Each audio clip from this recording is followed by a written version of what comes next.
Olá, pessoal. Bom dia, boa tarde, boa noite. Nós estamos aqui hoje gravando mais um podcast do Instituto Reuso de Água, o nosso IRDA Cast.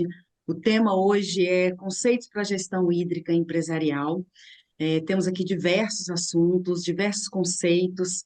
Eu já vou apresentá-los. Primeiro, eu gostaria de me apresentar. Eu sou Ana Silvia Santos, sou fundadora e diretora executiva do Instituto Reuso de Água e estou aqui hoje comandando um pouco, fazendo essa moderação, é, enfim, para a gente conversar um pouquinho mais. O nosso instituto tem esse objetivo de fazer, de apresentar conteúdo, de gerir, compartilhar, desenvolver conteúdo relacionado à gestão de recursos hídricos, relacionado ao uso eficiente da água e especificamente ao reuso de água. Então, esse é mais um dos nossos projetos. Entra lá no nosso site, vocês vão encontrar diversos materiais audiovisuais, inclusive outros podcasts. Bom, hoje o nosso assunto é gestão hídrica, né? Como eu já comentei, então isso envolve basicamente o consumo de água e a geração de efluente. Então, tudo isso está relacionado à forma como as organizações utilizam a água para desenvolver, produzir os seus bens, e etc., seus recursos humanos.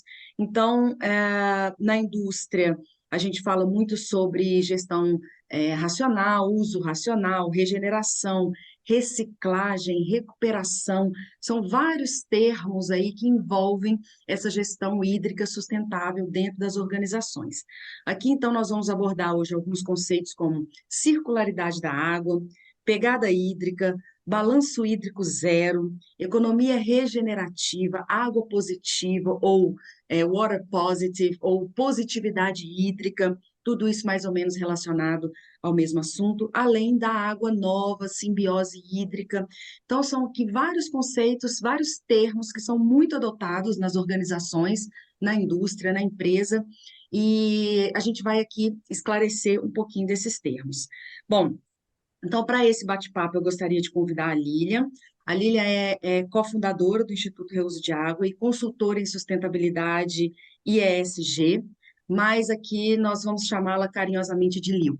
Então, Lil, vamos começar então com circularidade da água. Bem-vinda ao nosso podcast e vamos conversar um pouquinho. Eu gostaria de iniciar com o termo circularidade da água. Muito obrigada, Silvia. Então, eu vou te chamar de Sil também, carinhosamente, e é um prazer enorme estar aqui. Acho que é uma oportunidade muito boa da gente conversar sobre todos esses termos que estão por aí, né? São termos atuais aí para gestão hídrica, e eu acho que fica prático, né? Na forma de IRDA Cast, para as pessoas ouvirem, eu acho que fica bem interessante. Então, falando sobre a circularidade da água, né, que você mencionou, eu queria voltar um pouquinho, né, no tempo aí, para falar um pouco de economia circular, né? Em 2005, a velejadora Ellen MacArthur, né, que foi uma mulher, né, a mais rápida da volta ao mundo, ela começou, né, a pensar sobre isso durante a sua viagem, né, de 71 dias e acabou cunhando esse termo porque durante essa viagem ela viu que os recursos são finitos, né? Ela tinha ali dentro do barco dela um número limitado ali, né, uma quantidade limitada de materiais, de recursos, de água potável, enfim, e ela precisava pensar de forma racional para não gastar tudo de uma vez, né? Então ela durante essa viagem ela teve uma série de ideias e 5 anos depois ela fez, né, fundou um instituto com o nome dela e acabou cunhando esse termo de economia circular, pensando no planeta como um todo, né, fazendo um paralelo ali do que ela viveu dentro do barco dela com o nosso planeta, a gente vê que realmente a nossa economia ela não pode ser muito diferente, né? A gente não tem essa abundância toda que a gente acha que tem, né? Então as nossas decisões afetam o dia de amanhã, né? A gente tem que tomar decisões, né? Tem que levar isso em consideração que os recursos são finitos. Então, Isso mais como pano de fundo aí para essa história de economia circular. Mas quando a gente fala de economia circular, a gente não está falando só de materiais, então a gente está falando de água também, né? E a gente está falando aqui de circularidade da água, porque também a gente tem uma tendência a achar que economia circular serve só para resíduos, só para materiais ou energia, enfim. Mas a questão hídrica, ela é fundamental, né? E ela faz parte disso, né? E é um conceito que, na verdade, ele serve para substituir o modelo linear de extração, uso e descarte, né? Que é o modelo aí que às vezes as pessoas imaginam como sendo único. Então, isso a gente quer, na verdade, com isso, um ciclo fechado, né? De recuperação da água, reutilização e restauração dessa água para os ecossistemas, né? E considerar realmente a água como um recurso vital, finito, com valor, né? Não é a água é barata e pronto, pode usar como quiser. Então, fora essas questões, né, a gente tem que pensar na redução da extração, na eficiência do uso, na redução de perdas, né, durante a produção, durante os processos, durante a distribuição dessa água, e restaurar e recuperar realmente esse recurso. Então, pensar na finitude dos recursos naturais e na manutenção desses valores, do valor desses recursos. Basicamente, é um pouco disso, né? Muito bom, Li. Eu acho que a gente está começando bem, né? Vamos esquentar mais um pouquinho. A gente vai trazer outros conceitos exatamente levando para essa linha da redução. Como é que a gente consegue reduzir? Quais são os elementos que envolvem essa redução? Não necessariamente reduzir o consumo da água. Muitas vezes as tecnologias permitem a própria redução do consumo, mas ainda temos outros elementos aí que podem fechar uma equação de maneira sustentável, não especificamente com a redução. Mas uma coisa que aí, né, dentro desse pano de fundo aí da circularidade e da história, né, que você contou, então aqui a gente tem, se a gente começar a pensar quantas pessoas nós temos no planeta hoje. Então, nós fechamos aí com praticamente 8 bilhões de pessoas no planeta, consumindo, bebendo água, tomando banho, consumindo produtos de maneira geral que levam água na sua produção, claro, consumindo energia, ou seja, a gente tem aí desafios grandes pela frente, porque esse número ainda vai aumentar. A gente tem aí uma previsão tem aqui alguns números, a previsão de chegarmos em 10 bilhões de pessoas em 2050, então é um número, assim, é assustador, né? E pensar que hoje, com esses 8 bilhões, nós consumimos 100 bilhões de toneladas de materiais por ano.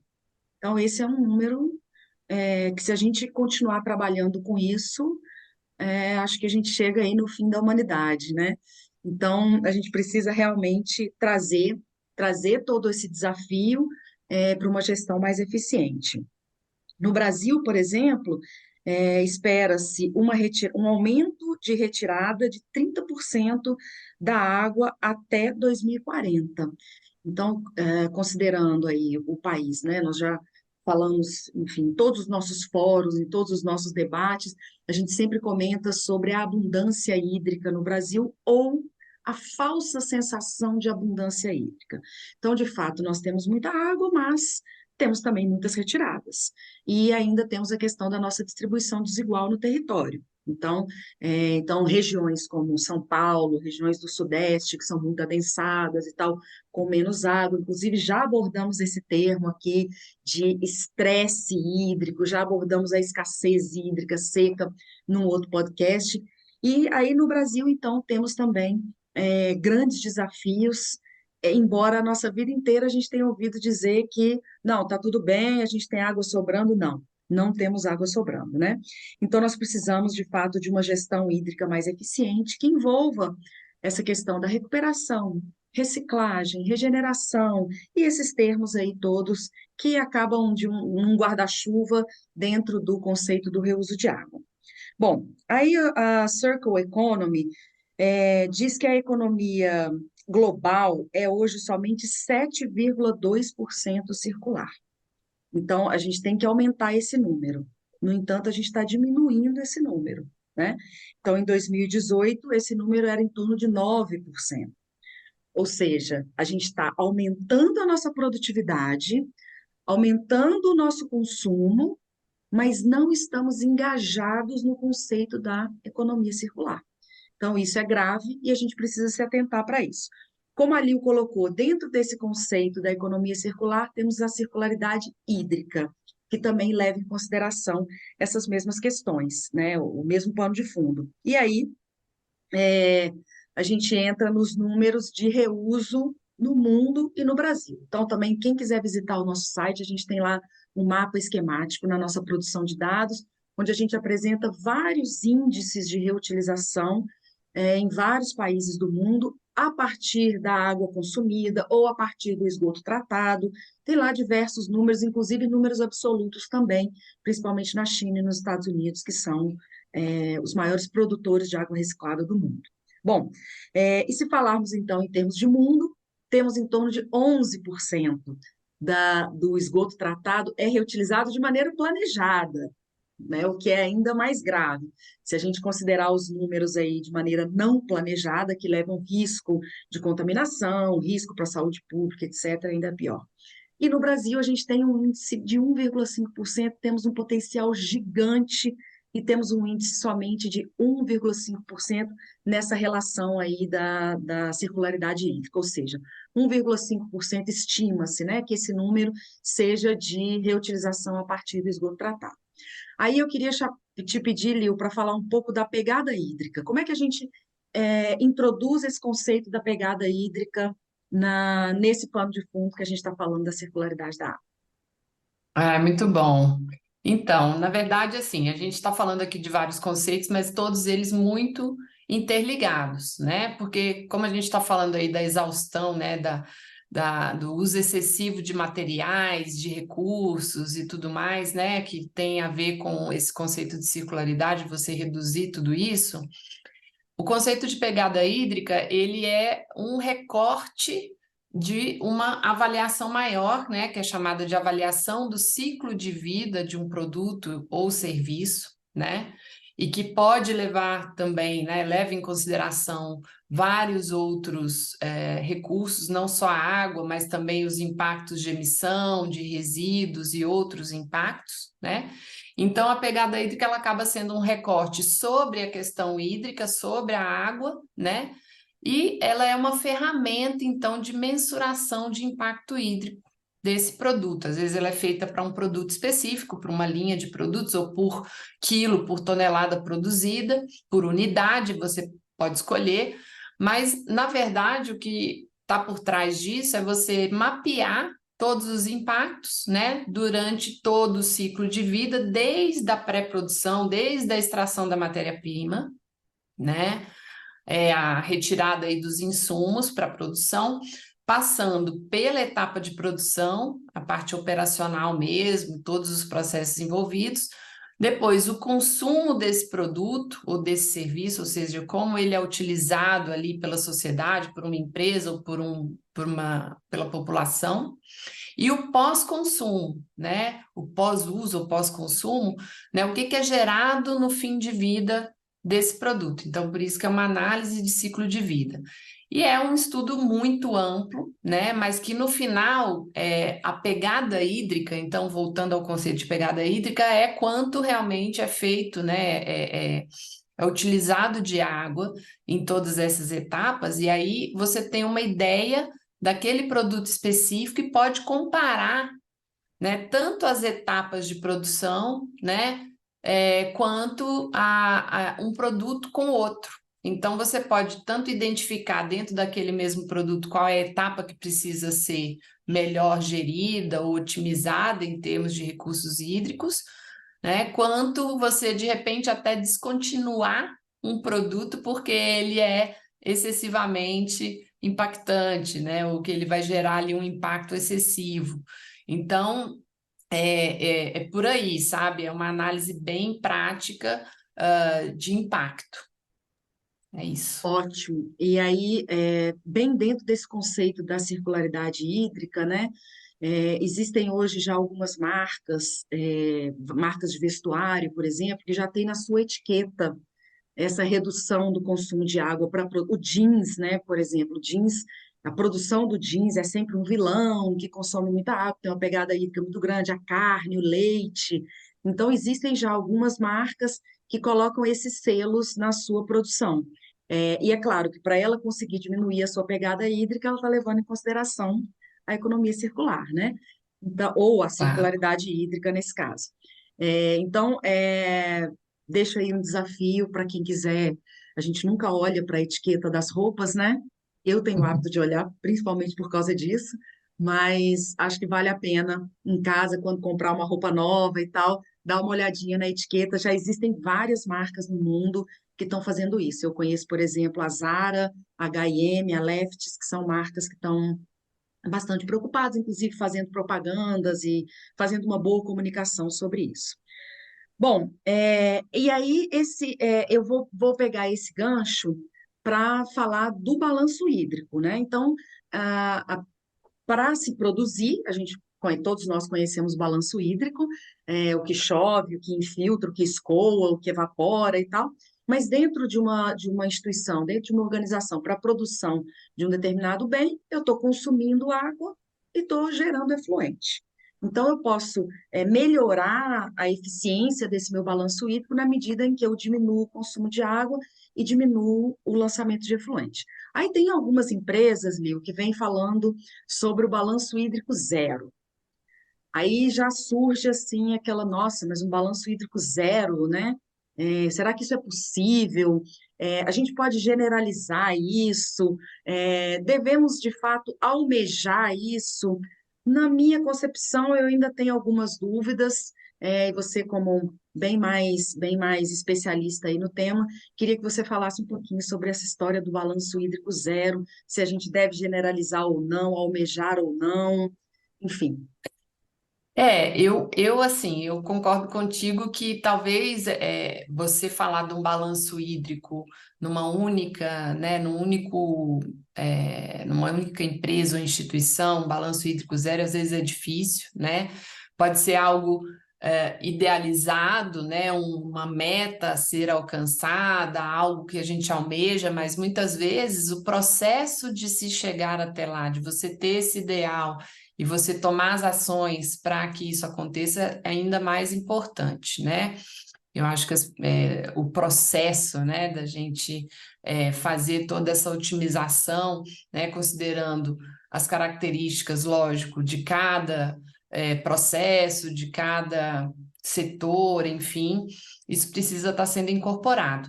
Então, eu acho que mais do que o balanço hídrico, né, existem outros também conceitos que estão, né, que a gente acho que vale a pena a gente abordar aqui e que estão interligados com isso, que é o de economia regenerativa e de água positiva, né, water positive, como você disse, ou positividade hídrica. Porque, na verdade, aí você amplia um pouco esse roteiro do seu processo ali, da sua fábrica, e você amplia um pouco isso para poder falar de regeneração. Você, na verdade, você pode alinhar esses conceitos, né, de regeneração com água positiva, de forma parecida com o que a gente faz na questão das emissões de gás carbônico, né? Ou da neutralidade carbônica. Então, uma empresa que é considerada água positiva, por exemplo, ela pode ser neutra, né? A gente está falando aí de um balanço mais ampliado, que não se restringe às suas operações, ou até mesmo positiva em relação a esse balanço, né, de consumo efluente, mas pensando que ela pode retornar o efluente para a recarga de aquífero, por exemplo, que ela considera, então, essa regeneração para a natureza como algo positivo, né? Nem precisa, às vezes, ser na mesma bacia, ou então financiando projetos de recarga em uma área muito estressada, né, com água fresca, que pode ser considerado positiva, né, no caso do balanço hídrico global das ações dessa empresa. Então, existem diferentes possibilidades, né, de regeneração. A gente tem aí tem que ter em mente a vulnerabilidade hídrica, né, como estratégia para poder atuar e, e mensurar esses riscos de desabastecimento, ou seja, você olhar onde você pode atuar de forma a favorecer não só a sua empresa, mas a comunidade no seu entorno, as pessoas que estão no entorno das empresas, isso também é algo positivo, né? Então, você gerar disponibilidade nos locais onde você atua, não só dentro dos muros, né? Então, falando aí dessa contabilização, né, do positivo, o que que é positivo? O que que pode ser contabilizado como volume positivo, né? Então, vou dar alguns exemplos aqui para a coisa ficar mais clara. Então, por exemplo, se você faz uma regeneração, uma restauração na área do manancial, né, onde a empresa atua, isso pode ser considerado positivo, porque vai gerar água, né, maior disponibilidade hídrica, não só para a empresa, mas para o entorno, aquilo que a gente falou. Você tomar ações que geram confiabilidade no abastecimento. Ou seja, você reduz a captação de água, você faz um reparo de vazamentos, você toma medidas de eficiência, de reuso, né? Você ter novas fontes alternativas e sustentáveis para captação de água, água de chuva, isso também é uma forma de você disponibilizar mais água, né, para além dos muros, você dar mais acesso, né, atuar em ações que deem mais acesso à água potável às comunidades.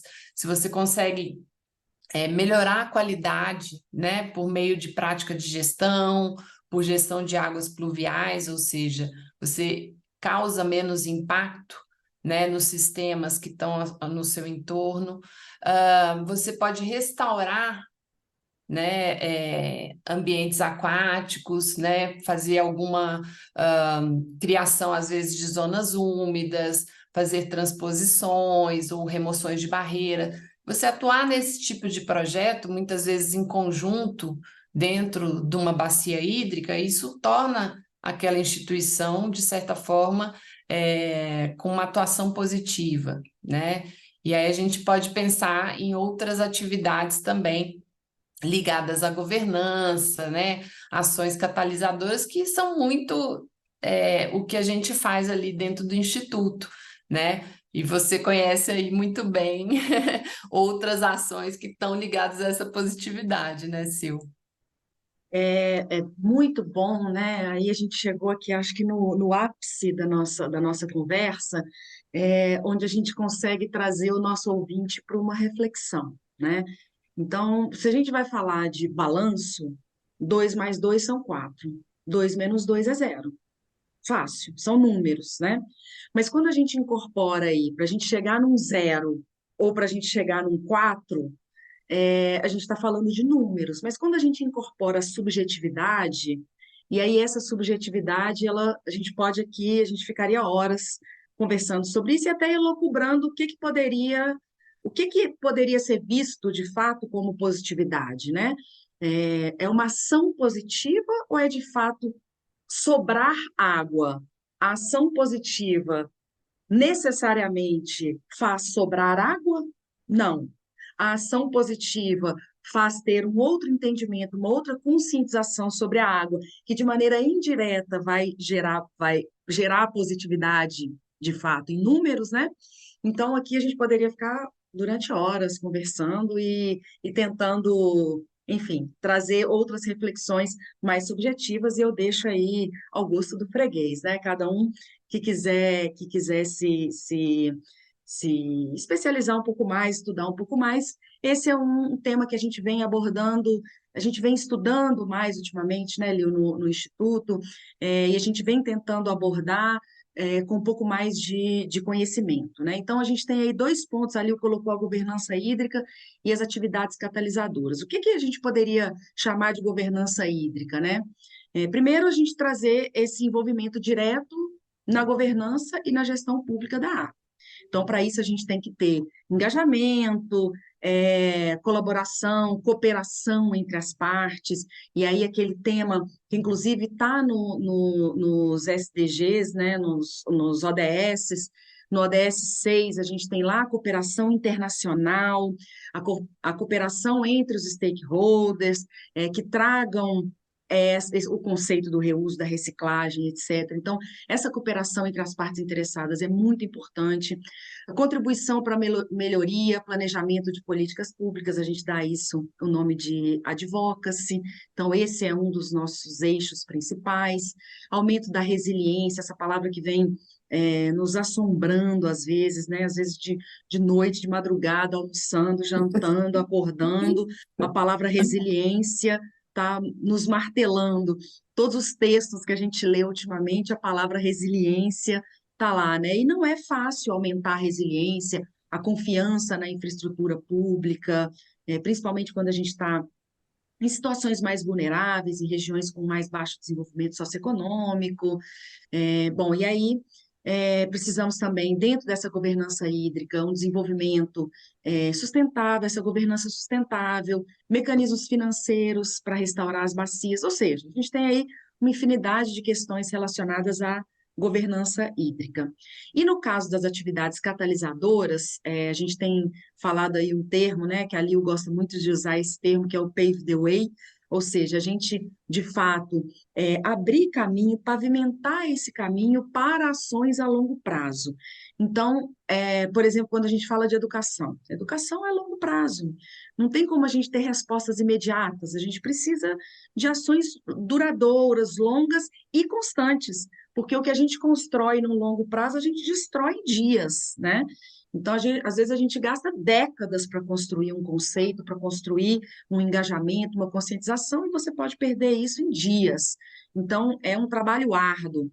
E aí a gente enxerga aí como, além, né, dessa questão do treinamento, conscientização, que é o nosso papel principal aqui no Instituto, ainda temos outras atividades como coleta de dados, monitoramento, avaliação e modelagem hídrica, desculpa, planos de gestão. Então, isso tudo incorporado aí no que a Lil comentou aí sobre gestão hídrica e sobre ações catalisadoras, atividades catalisadoras.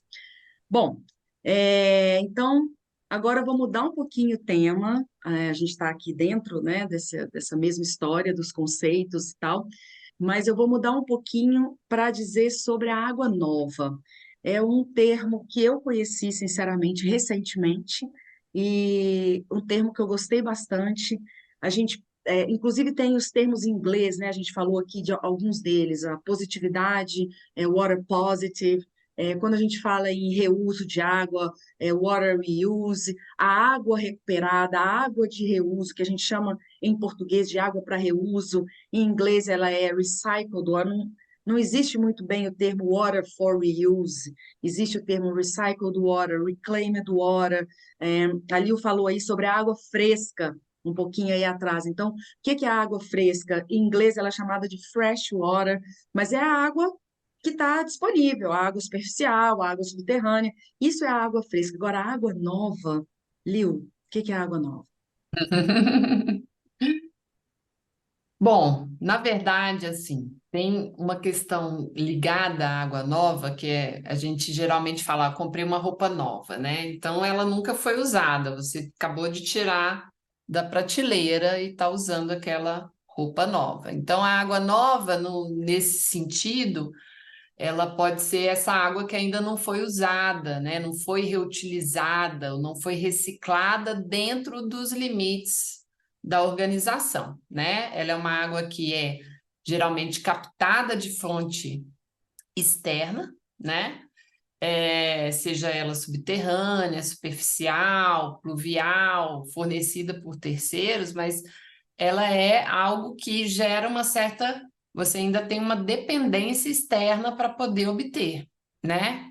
Então, o que a maioria das empresas busca no fim do dia ali, né, nos seus indicadores, em termos de redução, é reduzir principalmente essa água nova, né? Você ter ali uma redução de entrada de água nova, né? Então, é algo almejado, é ter uma dependência menor dessas fontes externas. né? Porque é sempre um risco. No fim, você depender externamente de fontes, né, externas, você ter você acaba tendo um risco em termos de abastecimento, porque você não tem um controle total sobre aquilo. O que pode acontecer se outros usuários podem exaurir aquele recurso, podem consumir a ponto de não sobrar para você, né? Então, quando a gente fala, olha, quero menos água nova na planta, né? Eu quero recircular mais, quero utilizar, reutilizar. Então, você acaba criando um indicador interessante, que é no sentido de você gerar menos dependência e retirar menos do ambiente, por exemplo. E aí, meio que junto com isso, né, pensando um pouco nessa redução, nessa diversificação de fontes, inclusive, né, de ir para fontes sustentáveis, né, a gente traz um outro conceito que é o de simbiose industrial, né? Que é gerar essa colaboração entre os usuários que estejam próximos ali dentro de um mesmo, sei lá, dentro de uma mesma região, dentro de uma mesma bacia, ou até de um ambiente ali mais industrializado, uma região mais industrializada de uma cidade. Você pode ter uma colaboração ali entre indústrias, de forma que o efluente de uma, né, possa ser diretamente transferido para outra, que vai utilizar aquilo como insumo, dependendo aí das restrições de qualidade que elas, né, acordem entre elas. Isso pode ser feito, né? E aí a gente chama de simbiose, uma fornecendo para a outra, né? Que com um pouco de esforço, de colaboração, é algo que a gente espera que se torne cada vez mais frequente, né? Porque aí você realmente tem ali, às vezes, um contrato, né, entre entidades, entre empresas, e que pode servir, sim, como uma redução de risco. Você tem ali uma fonte praticamente, né, perene ali de recursos. Tem um trabalho por trás disso, né? Você tem que gerar conexão com atores que estão fora, né? Estão além dos muros das organizações, mas que a gente acha que vale a pena, né? Tentar. Isso pode, né, garantir a tal resiliência aí que a gente sonha, que a gente escuta no longo prazo. Então, é uma prática, né? É um conceito, é uma prática super recomendável. Muito bom. Eu vou me permitir aqui, me ocorreu agora, vou me permitir aqui tentar fazer um apanhado geral. Já vou chegar no risco, que é um detalhe super importante que a Lil colocou aí, vou deixar o risco para o final.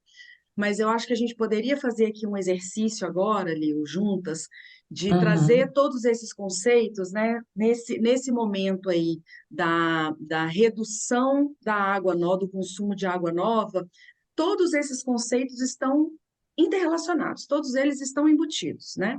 Então, se eu tenho uma necessidade por indicador ou por uma meta, ou enfim, alguma obrigatoriedade legal e etc., de reduzir o meu consumo de água nova, ou seja, né? Aí a gente vai lá para tal fresh water, que é aquela água que está ali disponível, que no fundo toda ela é reusada, né? Dentro do nosso balanço hídrico No global, ciclo. no ciclo, Uhum. toda ela é reusada. Mas ali o colocou muito bem, ali fechou os limites. Dentro daqueles limites ali, é a primeira vez que ela está sendo usada, então ela é água nova.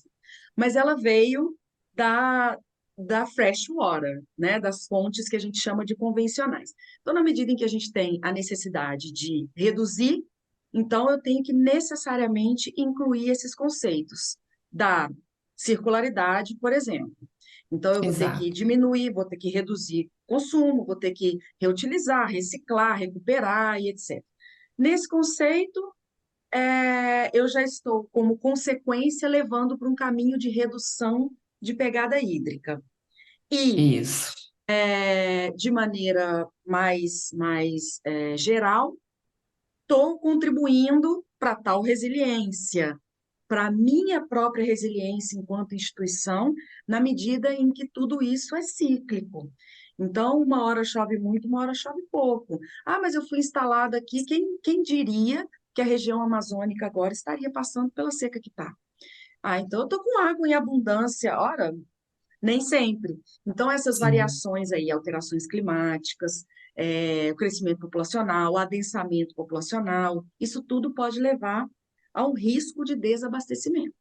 Então, a indústria olha para isso, a organização olha para isso e fala: opa, não posso ficar sem água. 2, 3 dias, uma semana sem água uma perda de milhões, bilhões de dólares, de euros, etc. Bom, então, esse risco bastante complexo, né, de gerir, e no momento em que, de repente, eu acho que está tudo bem, que eu tenho água em abundância, e não necessariamente essa água em abundância vai perdurar. Então, é importante que essa avaliação, ela seja corriqueira, tenha aí alguma periodicidade, vai estar dentro dos seus planejamentos, né, dos planejamentos de sustentabilidade, etc. Mas é importante que isso seja avaliado aí num determinado período que a organização julgue importante, né? Então, acho que a gente consegue, Lil, fechar todos esses conceitos se a gente pudesse aqui fazer um grande fluxograma, né? Acho que a gente conseguiria aqui colocar todos esses elementos, e eu convido, então, o nosso ouvinte a esboçar, talvez, esse fluxograma, até para conseguir consolidar todos esses conceitos. São conceitos que estão todos eles interrelacionados, e que o pano de fundo é gestão eficiente, gestão hídrica eficiente, ponto, né? E a gente Exato. pode ter vários inputs, tudo isso é input aí para nossa gestão mais eficiente, para a gente enfrentar os desafios que não serão poucos aí no futuro dessa gestão hídrica. Bom, então eu queria finalizar aqui o nosso encontro, vou deixar ainda para a Liu falar um pouquinho, mas eu gostaria de fechar a nossa discussão, notando aí a importância da prática de reuso, como ela está conectada a todos esses conceitos, é, e a gente precisa ter confiança na disponibilidade hídrica. Essa água também ela tem que estar em qualidade, a questão da governança hídrica, das atividades catalisadoras. Então, de novo, é sobre isso que o IRDA, o nosso Instituto Reuso de Água, se dedica atualmente. Então, agradeço o papo e convido aí todos os ouvintes para participarem do nosso podcast, ouvirem os nossos podcasts, e agradeço quem ficou conosco aqui até agora. E, Lil, deixo para você fazer um fechamento aí da nossa conversa. Ai, sim, eu adorei, viu? Eu queria também agradecer muito, né, a oportunidade, e para mim também fica claro, né, que essa questão da recuperação, do reuso seguro dos recursos hídricos, eles são uma forma muito consistente, né, muito eficaz para abordar uma série de questões que a gente tratou aqui, né, para desenvolvimento sustentável, para resiliência, enfim. Então, ela é uma prática estratégica, né, que traz confiabilidade, redução de risco, né? Os negócios circulares, são menos arriscados, no fim das contas, porque eles dependem menos dos recursos, usam menos recursos. Então, é chamar um pouco o ouvinte para essa visão de longo prazo, né? Para internalizar um pouco esses conceitos e pensar junto com a gente nessa perenidade, nessa sustentabilidade. E eu queria agradecer todo mundo mais uma vez que ficou com a gente até aqui. Muito bom, Lil, muito obrigada. Foi muito bom conversar, assim. A Lil tem muita experiência aí no assunto, conhece bastante do assunto, e acho que deixou aí vários insights para a turma discutir e refletir um pouquinho. Então, muito obrigada, pessoal. Até o nosso próximo episódio. Espero ter vocês lá. Tchau, tchau. Tchau, tchau.